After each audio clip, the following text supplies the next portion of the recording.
Hello, Jeff Zwerink. Welcome back to Science Faith Connection, the segment of our show where we explore important scientific and philosophical ideas to help you see the truth of the Christian faith and be more confident to go out and share it. Today I'm excited. We're joined by Justin Brierley, host of The Unbelievable Show, and we get a chance to just talk about what are the status of apologetics and how can you interact with atheists and people with different worldviews.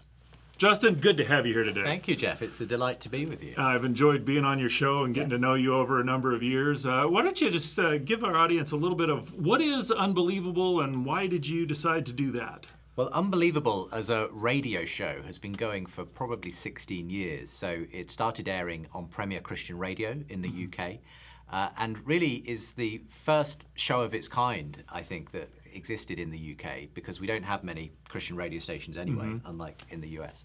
And this was a show where we started bringing Christians and non-Christians together for dialogue and debate.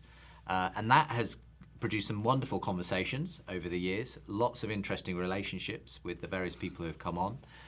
And over the years, the show went from being just a radio show to a podcast. So a lot of people starting to pick it up all over the world, including here in North America, and also a diversity of listeners. So not just Christians listening, but a lot of atheists and agnostics also tuning in. And so it's been a really interesting journey. And then we moved on to doing video as well. So a lot of people watch now the video shows that we do. We started putting on conferences. You, of course, have come over with Reasons to Believe to be part of some of those conferences. And there's been books and other resources that have come out of it. So, but at the heart of it all, it's about bringing different perspectives together to dialogue and debate and just see what happens in the process. So I know you've been doing this for quite a while, and a few years ago you wrote a book about why you're still a Christian after having, because you've engaged with some pretty strong skeptics and I'm assuming heard pretty good arguments. So what have you learned, or what are the things that, as you've interacted with these different positions, that convinces you that Christianity is still every bit as true as we've always thought it has been? And when I wrote that book, it was really because so many people were asking me that question. It was around the 10-year mark of the show, and they said, having had all of these atheists and well-known skeptics on, what still makes you convinced that Christianity is true? And so it was my attempt to kind of, boil down what I think some of the key arguments are for God, for Christianity, and to also, actively engage with the other side. I mean, one of the key things I realized, I think early on in doing the show, was that nobody comes to life with a blank slate, a neutral kind of perspective. We all come with a worldview, a way of looking at the world. And I think a lot of atheists assume that they're the neutral bystander and that the Christians have to do all the work of convincing them about these strange beliefs they have about God and heaven and the supernatural. Whereas in fact, what I discovered was that all of the atheists I was inviting on the show, they had their own particular set of beliefs. Very often it comes under the label of naturalism, that all that ultimately exists is matter in motion, the laws of nature, that everything is reducible to that.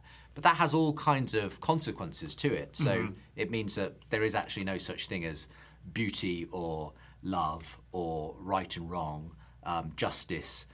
There's no ultimate purpose to the universe. It's come from nowhere, it's going nowhere in particular. There's all kinds of things that means. There's a whole set of beliefs that come with that naturalistic worldview. And I realize it's just as important for the skeptic, the atheist, to explain and justify their position as it is for the Christian to be able to give a defense of their position. And so the show's very much been about exploring both of those. Christians being challenged to defend and justify their beliefs, but atheists and naturalists being asked to give a reason for why they believe what they believe and whether it makes sense of the universe and life. And so in the book, I really took both of those positions and said, well, which position, naturalism or Christianity, makes best sense of the evidence that's available to all of us?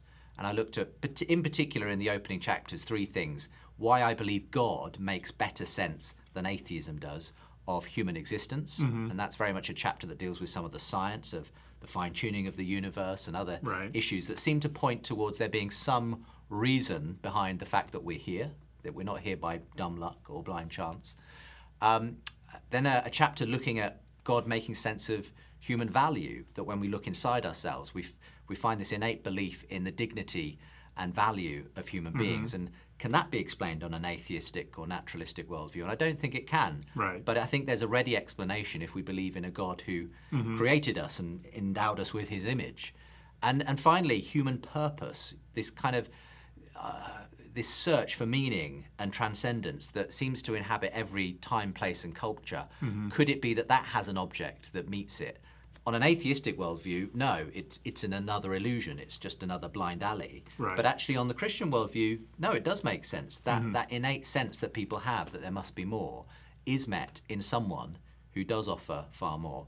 So for me, there's a number of different lines of evidence which point to Christianity making better sense. It's not a knockdown proof, but it is just a sense that there's a coherence to the Christian story that, for me, fits better with the world around us.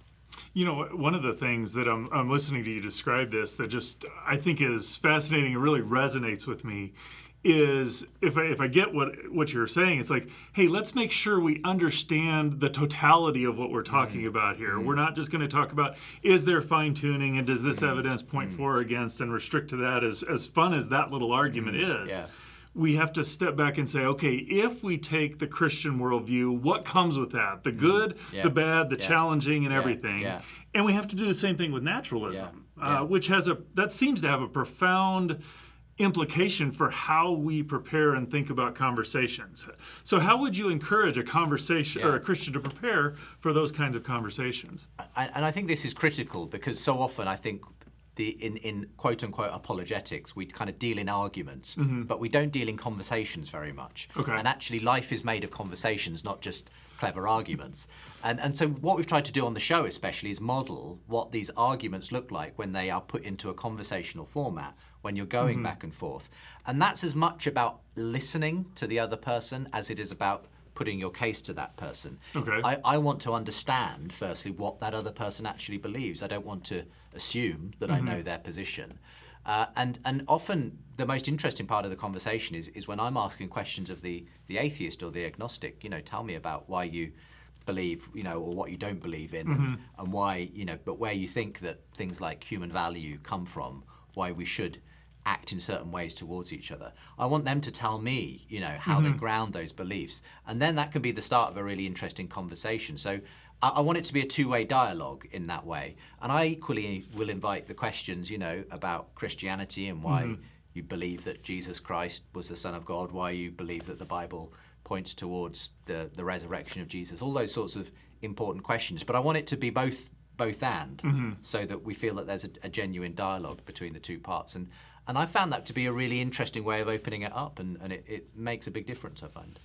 Well, and it just seems to flow out of First Peter 3:15. Yeah. That we're prepared to give a defense for the hope that's within us. I mean, we got to have the hope. Yeah. But then we got to be prepared to defend it. Yeah. But then there's this other step of being able to share and care about and engage what the other person's thinking, not just here's my knockdown case, listen to it, be irrational or become a Christian type mentality. And it's that end bit of the verse, isn't it, with gentleness and respect, and Right. and it's got to be about the way you present things. It's not just the arguments you make; it's the way you make those arguments. And for me, that's half of the thing with the Unbelievable show has actually been modeling not just arguments but conversations where there's a genuine give and take, there's a genuine graciousness, where people on diametrically opposed points of view can actually still have a really fruitful conversation.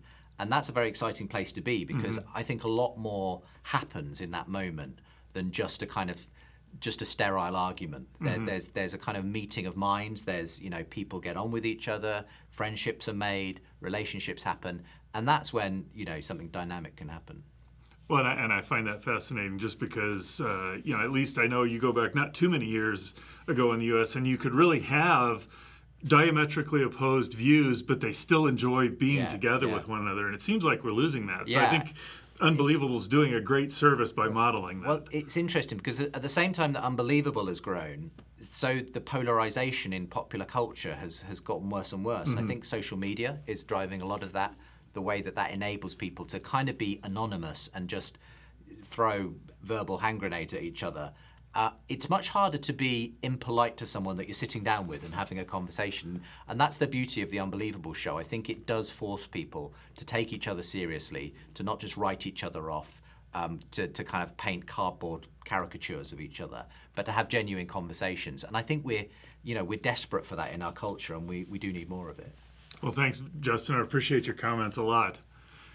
You know, as a Christian, we are convinced that Christianity is true and other people have different worldviews. And part of what we need to do is, one, understand our worldview so that we can articulate it and defend it, but also learn how to be in conversations with people who have different worldviews. You know, I would encourage you, Justin Brierley and the Unbelievable show and podcast is a great resource for modeling that. Go check out the internet, look up Unbelievable, check and see how Justin's done that so that you can be better equipped to engage in these important conversations about the truth of Christianity.